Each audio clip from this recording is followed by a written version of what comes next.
The thing about rest periods is you have to actually rest. You have to actually allow your brain to turn off, to not worry so much. You have to allow the changes that your body's going to go through. If you are hustling and always go, go, go, your body's going to reflect those changes. And that doesn't mean you're lazy. It doesn't mean that you're unhealthy. It just means that your body is going to adjust to show the appropriate rest. And it probably needs that. I really do feel like energetically, I feel sometimes people get injured on purpose, not on purpose. Okay, how do I explain this? Everything with our body is created in the energetic realm before it manifests physically.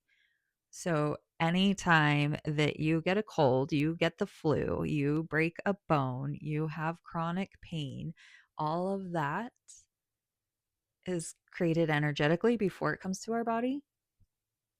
Weird. I know, right? Like, because that's a scary thought because energy, you can control energy.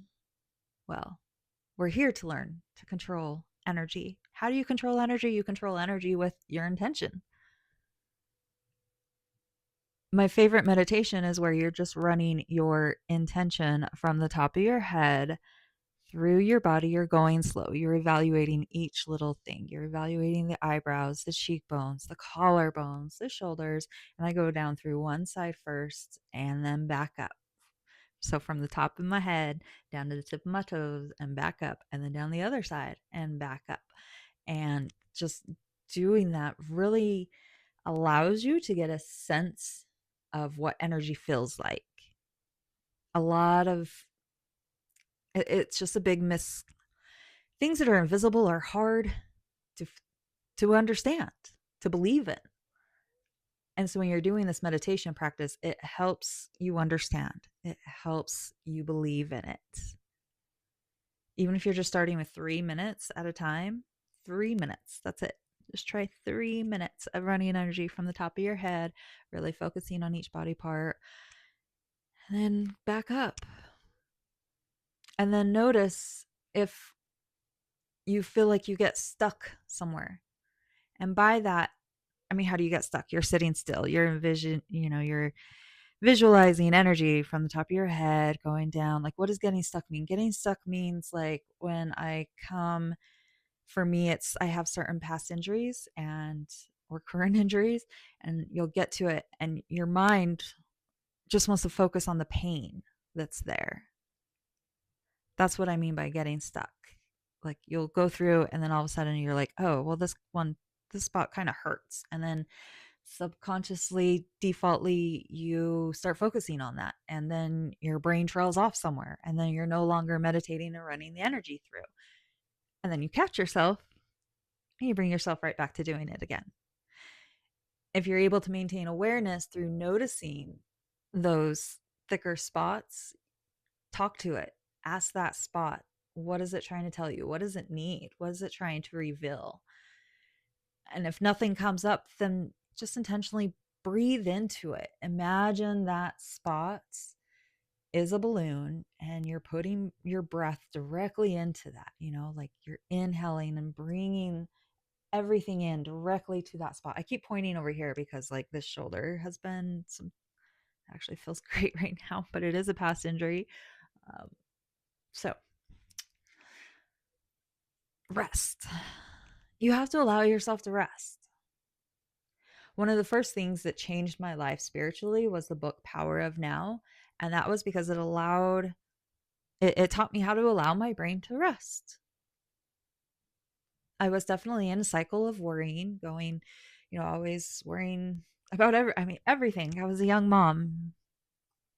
How old was I when I read that book?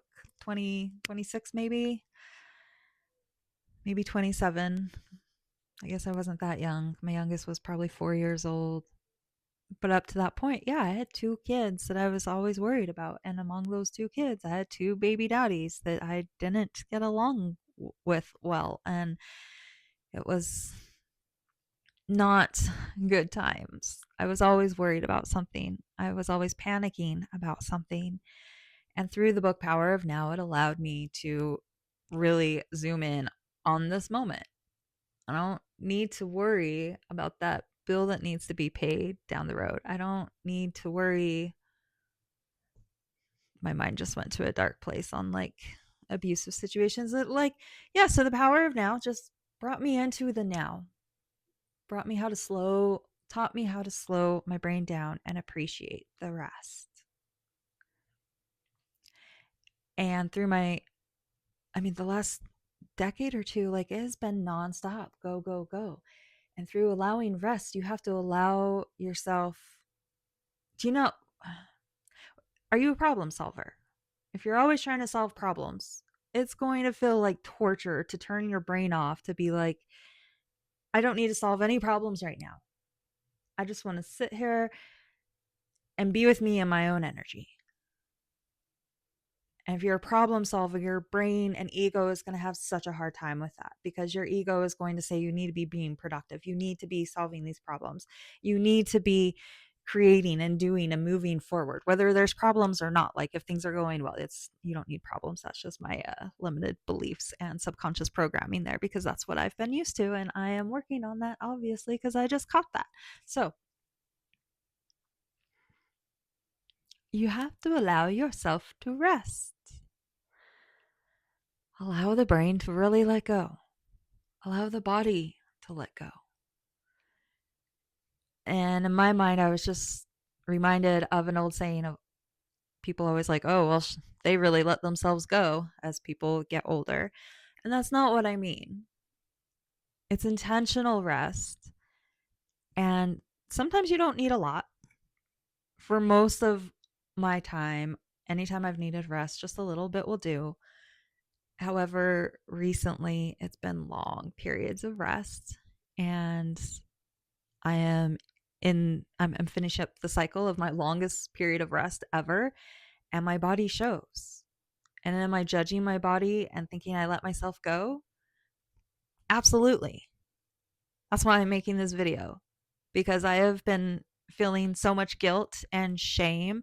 And even though I've known that I've needed to rest, and I've known that I haven't been doing physical activity out of my own intention of allowing rest, I have not allowed my body rest because I've been judging it the entire time.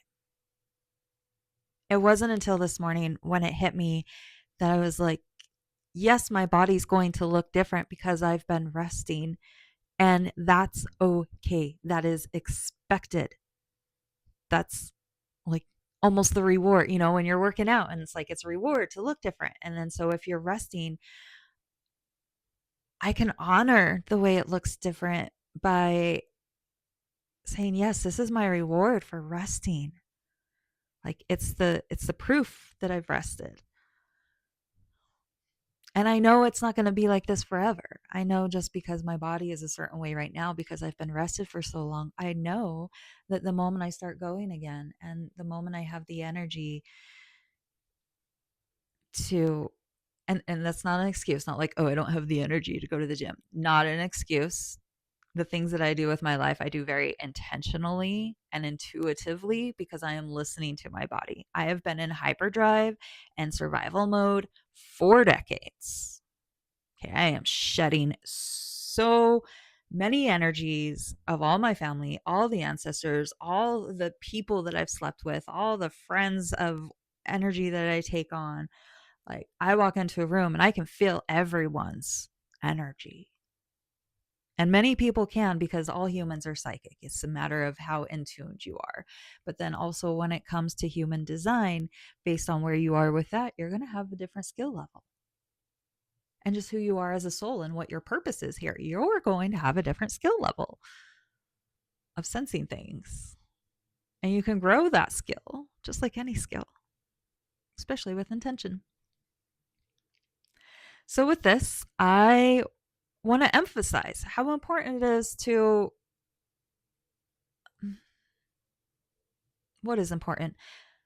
I thought I was resting. I thought I was doing good for myself. I have recently noticed that I haven't been allowing my brain to rest. My friend had recently bought me some at-home spa items, like beauty care and shower steamer things, just things that are like self-care and feminine that I haven't done for myself in probably a decade or two. Definitely at least a decade. And through through the gifting and the receiving of that and through the experiencing of using those items, I've realized I have not allowed my brain to rest. I haven't allowed the energy to settle, even through meditation, even through movie meditations. And then today I realized all the shame and guilt that I've been holding on the results of my body from resting. Like I should expect those results. And I do. I mean, I'm not naive. Obviously, I'm like, well, yeah, I can see cause and effect. I can see why my body is the way it is. But being able to embrace it and really accept that, like it's a it's taking practice. It takes realization, takes awareness. So allow yourself to rest. Really allow yourself to rest without guilt, without shame. See what happens. My name's Deb. I like to share my human experience to help you gain confidence in yours because this place is crazy. By this place, I mean Earth. So comment below, subscribe so that you can always have the exact lesson that you need pop up when you need it. And yeah, catch you later. Cheers.